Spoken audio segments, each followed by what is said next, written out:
cimetière des enfants. T'as un père, j'ai une mère. Ils nous regrettent dans le même cimetière. Nous sommes partis.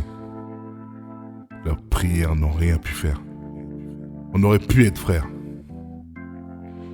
Nos parents ont foulé cette terre au même moment. Et la rue ne fait pas de sentiments.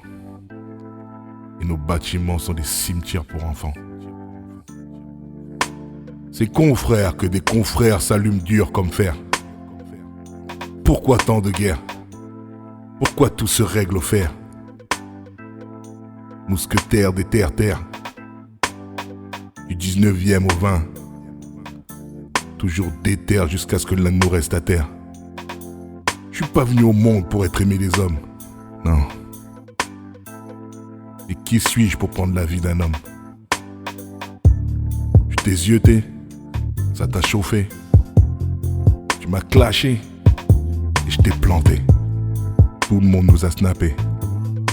Nos parents n'ont plus que leurs yeux pour pleurer. Tant de familles endeuillées au mètre carré.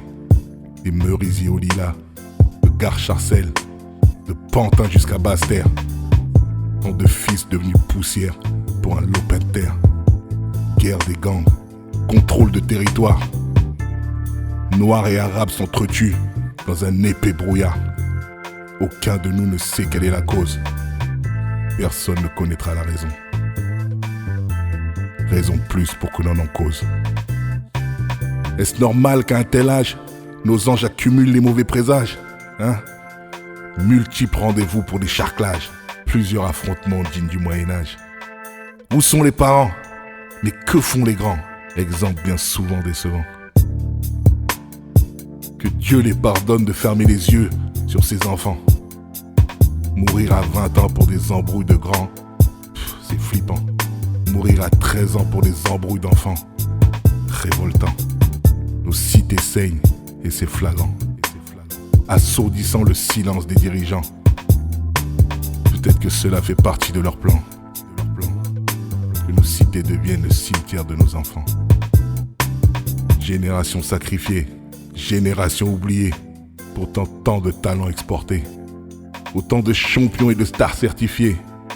Mais pour nos quartiers, liberté, égalité, fraternité sont violées. Dans ce monde où les pédos vivent mieux que ceux qui vendent de la pedo, combien d'enfants vont devoir s'entretuer, hein, avant que l'État ne pointe son nez? Affrontements constants, volcans de cœur dans nos bâtiments. Réveillons-nous tous pour faire stopper cette coulée de sang. Avant qu'il soit trop tard, réduisons le cimetière de nos enfants. Qui veut la paix, prépare la guerre. Des jeunes reposent en paix, mais d'autres continuent la guerre. Courage à tous ceux qui proclament la trêve. Et merci à tous ceux qui font en sorte que cela cesse. C'est dur de se dire que l'on n'a rien pu faire. Parfois ça dure sans cesse, comme une marche en arrière. Allons de l'avant et prenons des engagements pour que nos enfants vivent beaucoup plus longtemps.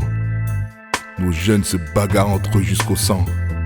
Dans la douleur, tout le monde pleure sans faire semblant. La plupart du temps, les croyants étaient ignorants. Ce n'est pas une question de volonté ou d'argent, non. Quand on est 6 pieds sous terre, on voit la vie autrement. Quand on est sur cette terre, on finit souvent violemment. Perdre la vie bêtement, c'est frustrant. Nos enfants n'en sont jamais conscients. À nous de leur préparer un avenir rayonnant. Sans concession, les aider à devenir grands. Être plus forts que les mauvaises fréquentations. Leur éviter de vivre de mauvaises situations.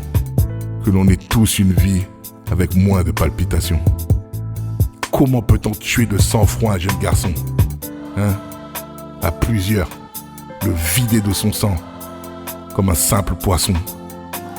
Organiser une chasse à l'homme, lyncher des semblables avec détermination, rodéo sanglant, expédition punitive, alors qu'il y a plein d'autres alternatives à toutes ces dérives récréatives.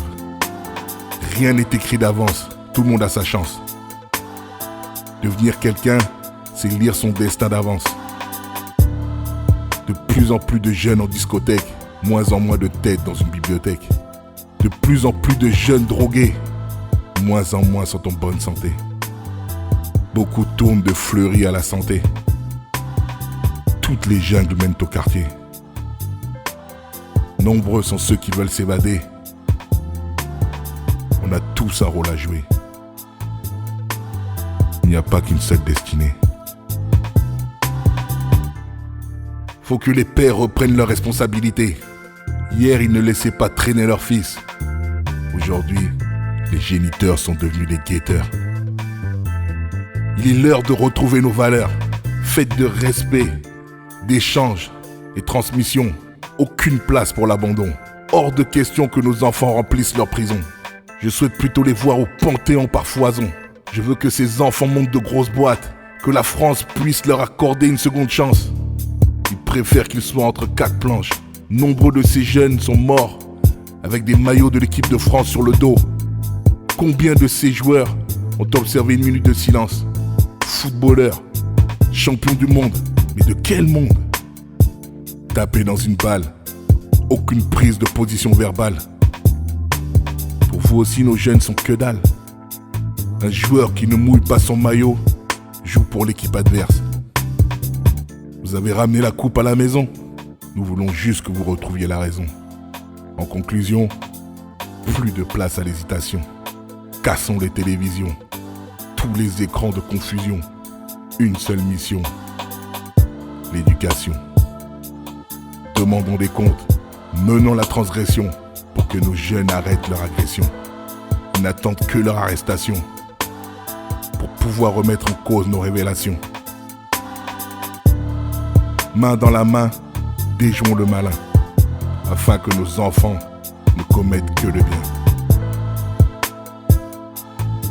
Longue vie aux mères seules qui élèvent leurs enfants. Longue vie aux pères vaillants qui n'ont pas déserté. Un jour, ça nous permettra d'arrêter d'enterrer nos enfants pour des futilités.